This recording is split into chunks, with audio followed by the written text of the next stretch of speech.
देखिए, खमद्य प्रक्षेपों की सामान्य चारित्रिक विशेषताओं की जानकारी प्राप्त करने के बाद अब हम कुछ जो प्रक्षेप हैं उनकी रचना, उनके पहचान के बिंदु, उनके गुणधर्म और उनके उपयोग को समझने की कोशिश करें। ठीक है, यहाँ हम जितने भी उदाहरण लेंगे वो सारे के सारे ध्रुवीय खमद्य प्रक्षेपों के लेंगे, और ध्रुवीय खमद्य प्रक्षेपों में भी हम प्रत्येक उदाहरण में ये कल्पना करते हुए चलेंगे कि हमारा प्रक्षेपण तल जो है वो उत्तरी ध्रुव को छू रहा है। इसका मतलब ये हुआ कि जब हमारा प्रक्षेप बनेगा तो उस प्रक्षेप के केंद्र में सदैव हम उत्तरी ध्रुव को दर्शाएंगे। क्यों? क्योंकि हम प्रक्षेपण तल को उत्तरी ध्रुव के ऊपर छूता हुआ मानकर चल रहे हैं। हम सबसे पहले इसमें समदूरस्थ बेलनाकार जो प्रक्षेप समदूरस्थ ध्रुवीय खमद्य प्रक्षेप जो है उसके उदाहरण को करेंगे। समदूरस्थ ध्रुवीय खमद्य प्रक्षेप, इक्विडिस्टेंट पोलर जेनिथल प्रोजेक्शन, ये हमारा पहला उदाहरण है। ठीक है, जिसको हम करेंगे। और इस प्रक्षेप में एक शब्दावली आई है समदूरस्थ। इस समदूरस्थ शब्दावली के आते ही हमें एक बात समझ लेनी चाहिए कि इस प्रक्षेप में अनिवार्यतः जो देशांतर रेखाएं बनेगी ना, वो अपनी वास्तविक लंबाई की होगी। वो अपनी वास्तविक लंबाई की होगी। ठीक है, तभी इसके अंदर समदूरस्थता का गुण आएगा, है ना।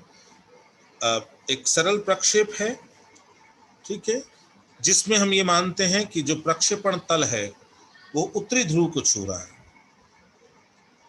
किसको छू रहा है? वो उत्तरी ध्रुव को छू रहा है। ठीक है, और इस प्रक्षेप में अक्षांश वृत्त ध्रुव को केंद्र मानकर समान कोणीय दूरी के अंतर पर खींचे जाते हैं। ठीक है, जो भी अंतराल दिया हुआ है उसके अनुसार, जो भी अंतराल दिया हुआ है, ठीक है ना।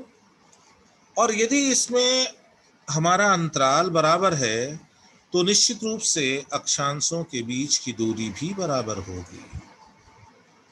और देशांतर रेखाएं जो होती है वे प्रक्षेप के केंद्र से विकिरित होती हुई सरल रेखाएं होती हैं।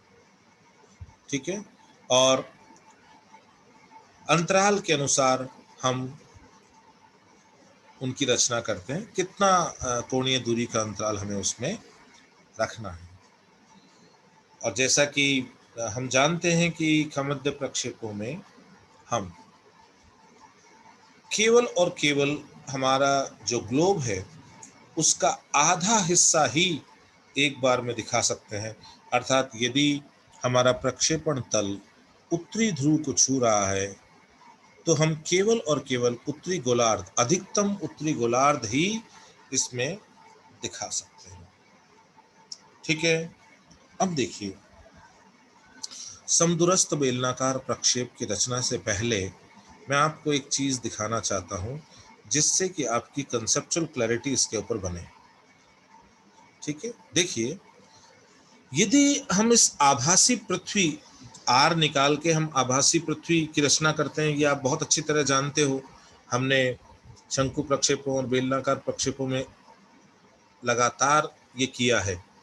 तो जैसे मान लीजिए मेरे आर की वैल्यू 3.17 सेंटीमीटर आती है, तो ये दूरी मैं प्रकार में भर के और मैं एक आभासी पृथ्वी की रचना कर लूँगा। ठीक है, हालांकि मुझे समदूरस्थ ध्रुवीय खमद्य प्रक्षेप में उसकी रचना करने की आवश्यकता नहीं होती है, लेकिन यहाँ मैं एक चीज़ समझाना चाहता हूँ, इसलिए मैंने यहाँ पर केवल ये चित्र आपके सामने दिखाया है कि देखो, हमारी जो पृथ्वी की जो परिधि है, भूमध्य रेखीय परिधि है ना, जो कि हमारी भूमध्य रेखा की लंबाई को दर्शाती है।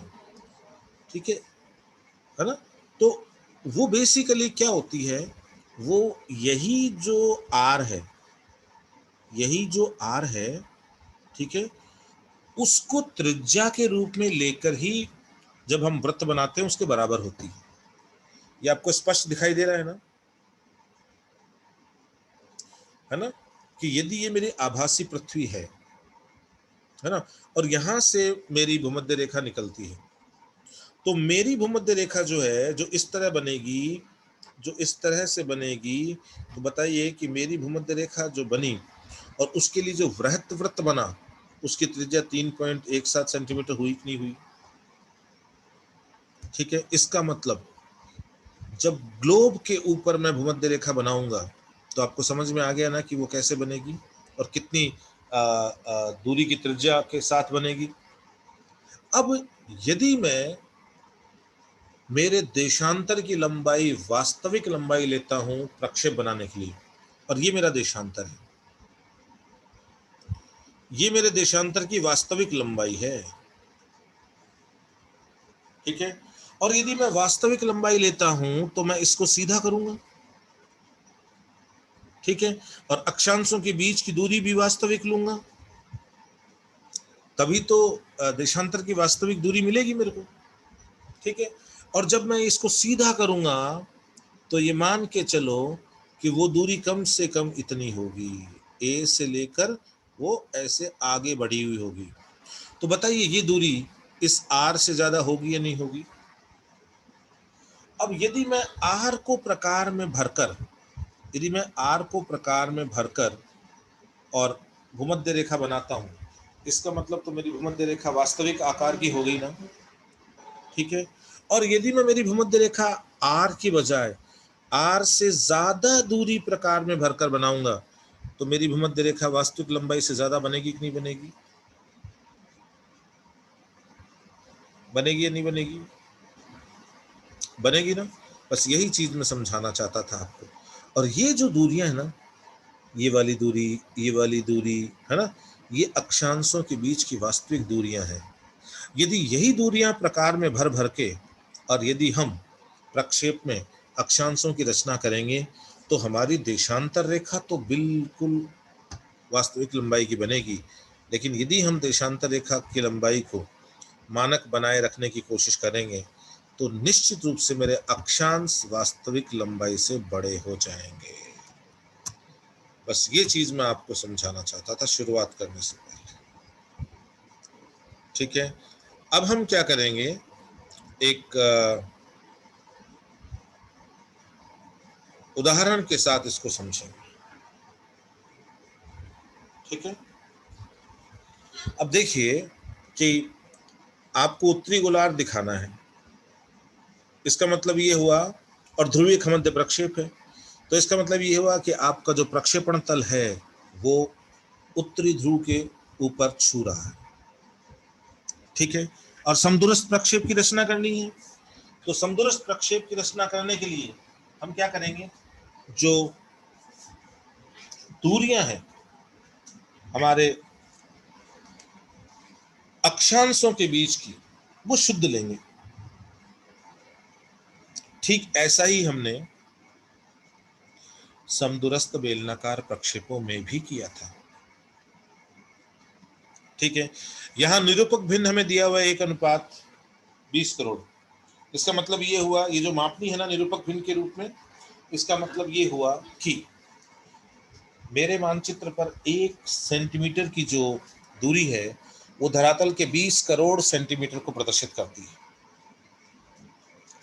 ठीक है।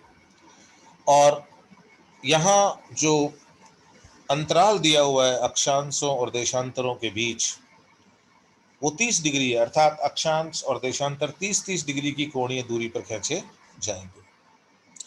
अब देखिए, जैसा कि हम जानते हैं कि हमें प्रक्षेप की रचना, चाहे कोई सा भी प्रक्षेप बनाए, हमें सबसे पहले आर का परिकलन करना है, ठीक है। हमने यहाँ पर आर निकाला, ठीक है। और मेरा जो आर है, अर्थात मेरे जो पृथ्वी का लघुकृत गोला है उसका अर्धव्यास, पृथ्वी के लघुकृत गोले का अर्धव्यास, या यूं कह दें कि आभासी पृथ्वी की त्रिज्या, एक ही बात। तो इसमें क्या है कि जो सूत्र लेंगे हम, इसमें हम अंश में तो लेंगे पृथ्वी की त्रिज्या की वास्तविक लंबाई, और यदि हम उसको सेंटीमीटर में लें तो वो होती है 63.5 करोड़ सेंटीमीटर। और इसके हर में लेंगे हम निरूपक भिन्न का हर। निरूपक भिन्न का हर मेरा यहाँ है 20 करोड़। और जब मैं इसको हम परिकलित करेंगे, इसका जब हम हल निकालेंगे तो ये आएगा 3.17 सेंटीमीटर। इसका मतलब कि यहाँ मुझे आभासी पृथ्वी या लघुकृत पृथ्वी के गोले को बनाने की जरूरत नहीं है, क्योंकि इस प्रक्षेप की रचना में कहीं भी मेरे वो काम नहीं आता। लेकिन यदि मैं बनाता तो मैं 3.17 सेंटीमीटर की दूरी को प्रकार में भर के मैं लघुकृत पृथ्वी का गोला साइड में बना सकता था। ठीक है, यदि मुझे आवश्यकता होती तो मैं उसको बनाता, है ना, लेकिन मुझे आवश्यकता नहीं है। ठीक है, अब देखो अंतराल है 30 डिग्री का, और आपको पता है कि चूंकि उत्तरी ध्रुव के ऊपर प्रक्षेपण तल छू रहा है तो केंद्र में तो उत्तरी ध्रुव ही होगा ना। अब 30-30 डिग्री के अंतराल पे यदि आप चलते हो तो उस केंद्र से यदि आप 30 डिग्री कोणीय दूरी दूर जाते हो तो आपका जो अक्षांश बनता है उसका जो मूल्य है वो है 60 डिग्री नॉर्थ। ठीक है, क्योंकि देखो 60 डिग्री नॉर्थ से आप 30 डिग्री और उत्तर में जाओगे तो ध्रुव आएगा नहीं आएगा। तो ये दोनों एक दूसरे से 30 डिग्री की कोणीय दूरी पर अवस्थित है या नहीं है। कि सब ये दूरी कैसे निकाल लें, है ना, हमें चाप में कितनी दूरी भरनी है, तो उस दूरी को परिकलित करने के लिए सूत्र है हमारे पास में 2πr गुणा अंतराल बटा 360। 2πr गुणा अंतराल बटा 360। जब हमने 2 गुणा 22/7 गुणा 3.17, है ना, गुणा अंतराल है 30 और बटा 360, ये सब मान जब हमने सूत्र में रखे तो हमारे पास में जो दूरी आई वो आई 1.66 सेंटीमीटर।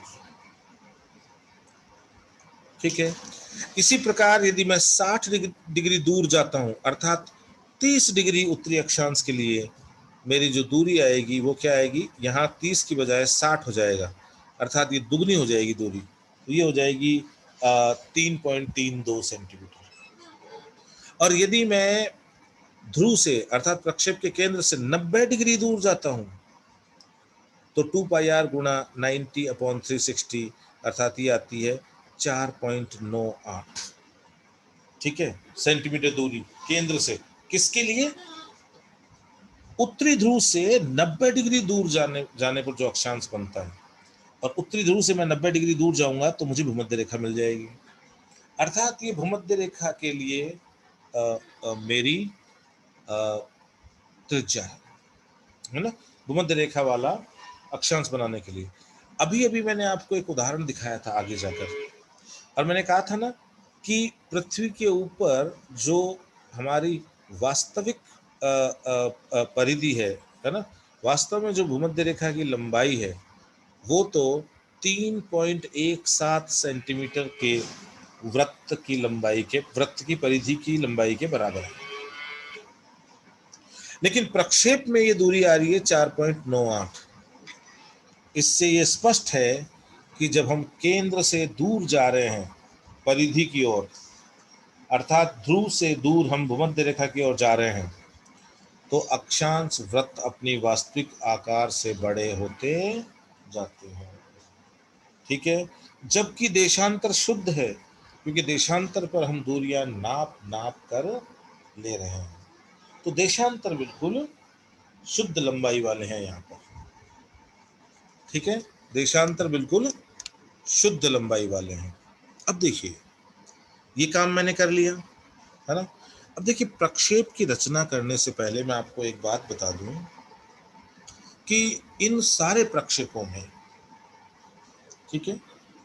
देशांतर खींचने का तरीका एक जैसा है ना। ये जो खमद्य प्रक्षेपक उदाहरण जो हम लेंगे उन सब में, क्योंकि हम सारे के सारे ध्रुवीय खमद्य प्रक्षेप बना रहे हैं, है ना, तो हम जो 5 प्रकार के प्रक्षेप सीखेंगे उन सब के अंदर देशांतर खींचने का तरीका सब में एक जैसा है।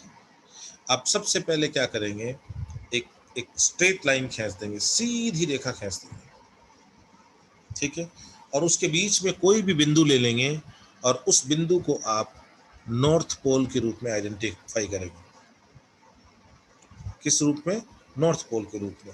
और जो जो नीचे वाली लाइन है इस ध्रुव से, उसको आप ग्रीनविच लाइन मानेंगे, और ठीक इसके पीछे ऊपर की तरफ जो लाइन है उसको आप 180 डिग्री की देशांतर मानकर चलेंगे। क्लियर? ठीक है।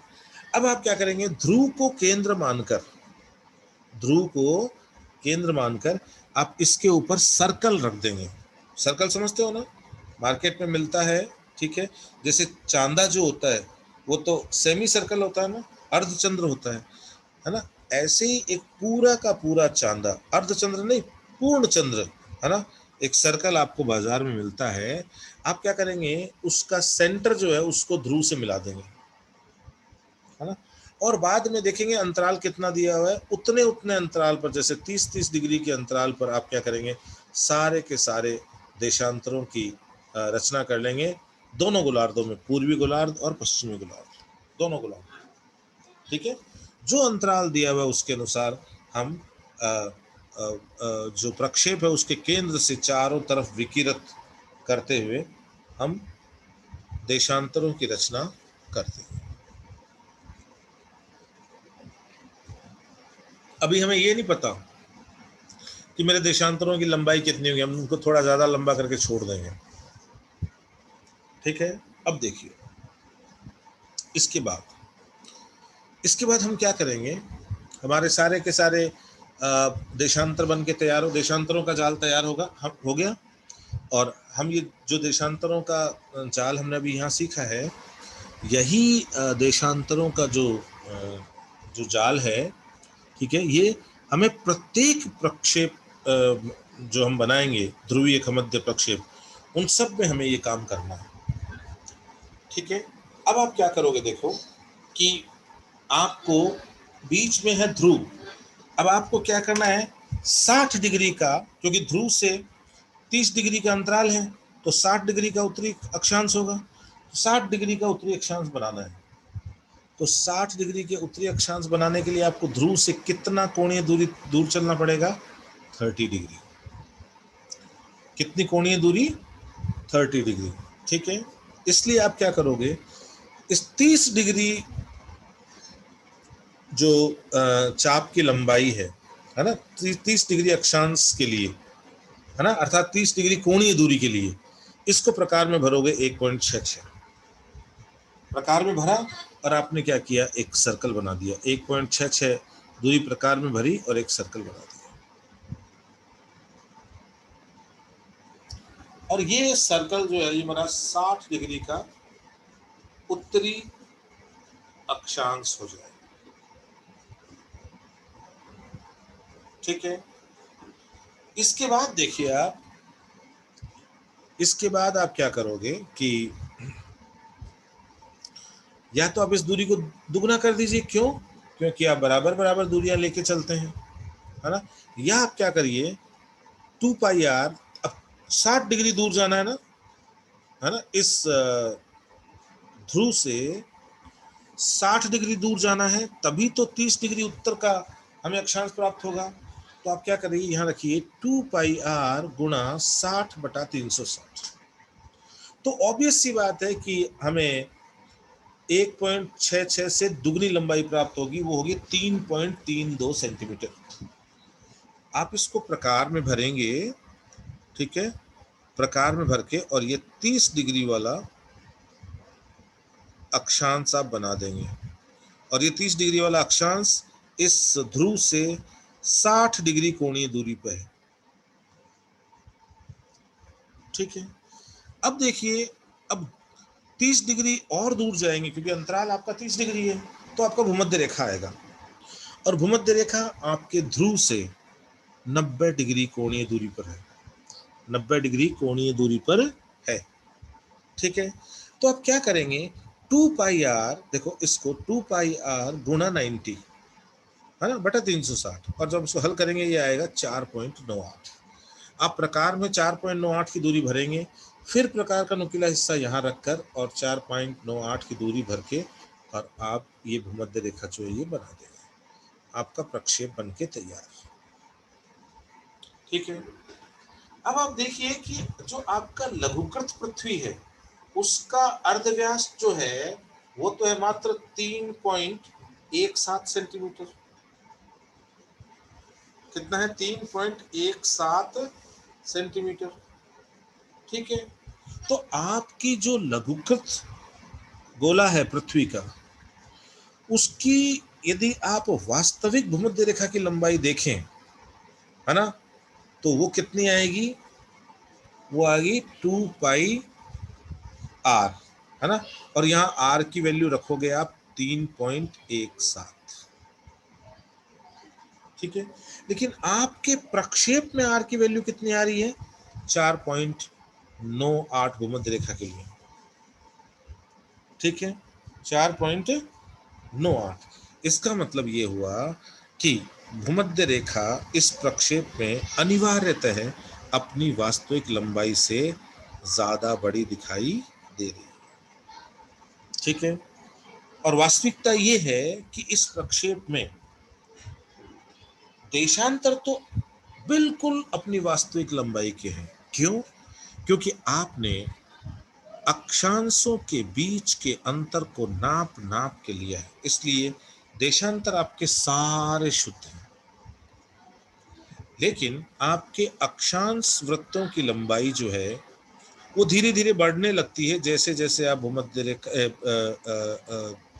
प्रक्षेप के केंद्र अर्थात आप ध्रुव से दूर जाते हैं, वो क्या है, लगातार बढ़ने लगती है। ठीक है, अर्थात अक्षांशों के सहारे पैमानों में धनात्मक परिवर्तन होता है जैसे जैसे आप ध्रुव से दूर भूमध्य रेखा की ओर बढ़ते हो। तो ये बेटा ये पूरा का पूरा ये हमारा प्रोजेक्शन है। अब हम इसकी कुछ सामान्य, यदि आप इसके ऊपर कोई भी मैप बनाते हो तो वो ऐसा दिखाई देता है उत्तरी गोलार्ध का, है ना। अब आप इसकी यदि सामान्य बात करें पहचान की, तो पहला है अक्षांश वृत्त ध्रुव का को केंद्र मानकर खींचे गए संकेंद्र वृत्त होते हैं, बिल्कुल होते हैं। और ये इसी में नहीं, ये समस्त जो हम केस लेंगे खमध्य प्रक्षेप के, है ना, ध्रुवीय खमध्य प्रक्षेप के, वो सब के अंदर ये बात लागू होती है। लेकिन इसका जो आधा भाग है बाद वाला, वो है कि अक्षांश वृत्तों के बीच की दूरी समान होती है। ये सर्वत्र नहीं होता, ये सर्वत्र नहीं होता। अक्षांश वृत्तों के बीच की दूरी जो है वो केवल और केवल समदूरस्थ प्रक्षेप में ही समान होती है, बाकी प्रक्षेपों में ये दूरी समान नहीं होती। इसका मतलब कि इस पहला जो पॉइंट है पहचान का, उसमें ये आधा जो है पहला हिस्सा है ना, वो तो सारे के सारे प्रक्षेपों में हमें ये देखने को मिलेगा।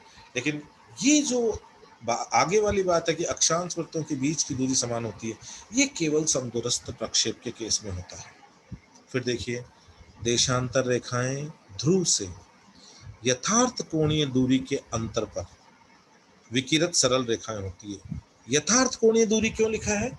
क्योंकि आपने वहां पर सर्कल रखकर नाप नाप के कोणीय दूरी जो है उसके आधार पर बिंदु लिए और देशांतरों की रचना करी। इसलिए हम कह रहे हैं कि देशांतर रेखाएं ध्रुव से यथार्थ कोणीय दूरी के अंतर पर विकिरत सरल रेखाएं होती है। और यही दूसरा जो पॉइंट है ना, ठीक है, जो कि हमारे सारे उदाहरणों में कॉमन है, सब में मिलेगा ये, है ना। ये बात आपको समक्षेत्र ध्रुवीय खमध्य प्रक्षेप, है ना, केंद्रक, त्रिविम और लंबकोणीय ध्रुवीय खमध्य प्रक्षेप, सब में ये बात कॉमन मिलेगी। लेकिन सही बात ये है कि इसी के कारण इन खमध्य प्रक्षेपों में शुद्ध दिशा का गुण पाया जाता है। ठीक है। फिर देखो, अक्षांश वृत्तों तथा देशांतर रेखाएं जो हैं, अक्षांश वृत्त और देशांतर रेखाएं, ये एक दूसरे को समकोण पर काटती हैं। ठीक है, तो ये बिंदु जो है ये सब में कॉमन है, सारे के सारे जो हम जो खमद्य प्रक्षेप करेंगे उन सब में हमें ये देखने को मिलता है। और ध्रुव एक बिंदु के रूप में प्रकट होता है। ये भी हम जितने भी केस लेंगे यहाँ पर ध्रुवीय खमद्य प्रक्षेप के, उन सब में हमें ये गुण देखने को मिलता है। तो केवल और केवल ये जो बात है, अक्षांश वृत्तों के बीच की दूरी समान होती है, ये ही एक पहचान का बिंदु है जो केवल और केवल समदूरस्थ ध्रुवीय मध्य प्रक्षेप के अंदर देखने को मिलता है। अब आते हैं गुणधर्म। तो देखो, अक्षांश वृत्त यथार्थ दूरी पर बने होते हैं। यथार्थ दूरी का मतलब ये है कि आपने अक्षांश वृत्तों को खींचने से पहले आपने नाप नाप के दूरियां ली ना, सूत्र में लगा लगा के। इसका मतलब अक्षांशों की जो बीच की दूरी आपने ली है वो तो उतनी है जितनी वास्तव में पृथ्वी के ऊपर या ग्लोब के ऊपर पाई जाती है। ठीक है, और यही कारण है कि देशांतर रेखा पर मापनी शुद्ध होती है, क्योंकि आप यदि अक्षांशों के बीच की दूरी नाप नाप के लोगे ना, तो वही तो देशांतर का मार्ग है ना। तो यदि आप नाप नाप के लोगे तो देशांतर अपनी वास्तविक लंबाई की बनेगी, तो पैमाना शुद्ध होना ही होना है। अब देखो, ध्रुव से भूमध्य रेखा की ओर चलते हो आप, ध्रुव से भूमध्य रेखा की ओर, तो अक्षांश वृत्तों की मापनी में वृद्धि होती है, तो मैंने आपको बताया था अभी, है ना। और यदि इसमें 75 डिग्री का अक्षांश वृत्त आप बनाते, है ना, बनाया नहीं हमने, बनाया हमने शुरुआत की 60 से, 60 डिग्री उत्तर दिखाया हमने, है ना। तो 1.2%, 60 डिग्री वाले पर 4.5%, और 45 डिग्री वाले अक्षांश वृत्त पर 11% मापनी बढ़ी हुई होती है। इसका मतलब अक्षांश वृत्त जो है वो अपनी वास्तविक लंबाई से बड़े दिखाए जाते हैं। ठीक है, अब देखिए, सीधी सीधी बात है कि देशांतर रेखाएं तो शुद्ध लंबाई की हैं, देशांतर रेखाएं तो शुद्ध लंबाई की हैं, और अक्षांशों के सहारे पैमाना बढ़ रहा है। तो ये ऐसी स्थिति है कि जिसमें ना तो ये प्रक्षेप शुद्ध आकृति दिखाएगा और ना ही शुद्ध क्षेत्रफल। तो यद्यपि यह यथाकृतिक प्रक्षेप नहीं है, तथापि ध्रुव से 30 डिग्री की दूरी, अब ध्रुव से आप 30 डिग्री चलोगे तो 60 डिग्री उत्तर आएगा, है ना, तक आकृति काफी शुद्ध रहती है। मतलब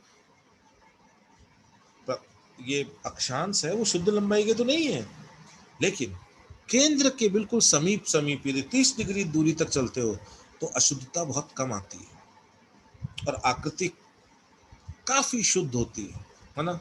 60 डिग्री से भूमध्य रेखा की ओर क्षेत्रों की आकृति पूर्व पश्चिम दिशा में दीर्घित होने लगती है, उसमें बढ़ोतरी होने लगती है। चलिए, इस प्रक्षेप में क्षेत्रफल का शुद्ध प्रदर्शन नहीं होता। ठीक है ना। मानचित्र मानचित्र पर स्थानों की केंद्र से दूरी व दिशा शुद्ध होती है। अब दूरी तो इसी में शुद्ध होती है क्योंकि ये समदूरस्थ है, और दिशा इन सारे खमध्य प्रक्षेपों में शुद्ध होती है। ठीक है, चौथा पॉइंट क्लियर हो गया।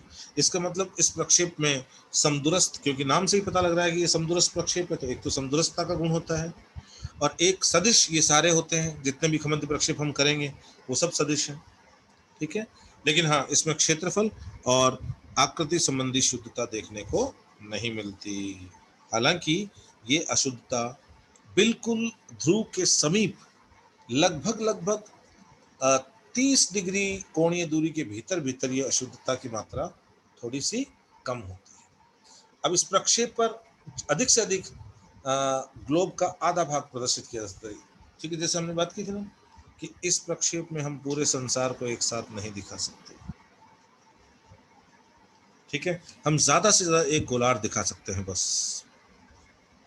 उपयोग, अब देखो, ना तो यथाकृतिक है और ना समक्षेत्र है, तो कोई विशिष्ट उपयोग तो नहीं होगा। सामान्य जो उद्देश्य वाले मानचित्र बनाने के लिए ये प्रक्षेप काम में लिया जाता है। ठीक है। इसके अलावा जैसे मान लो ध्रुवीय क्षेत्रों में कोई अन्वेषण है ना, ध्रुवीय नौ संचालन है ना, आदि से संबंधित मानचित्र बनाने के लिए भी समदूरस्थ ध्रुवीय खमध्य प्रक्षेप जो है उस पर मानचित्रों की रचना की जाती है। ठीक है। तो इस प्रकार ये प्रक्षेप हमारा यहाँ समाप्त होता है, और अब हम जो अगला प्रक्षेप करेंगे वो करेंगे समक्षेत्र प्रक्षेप। ठीक है।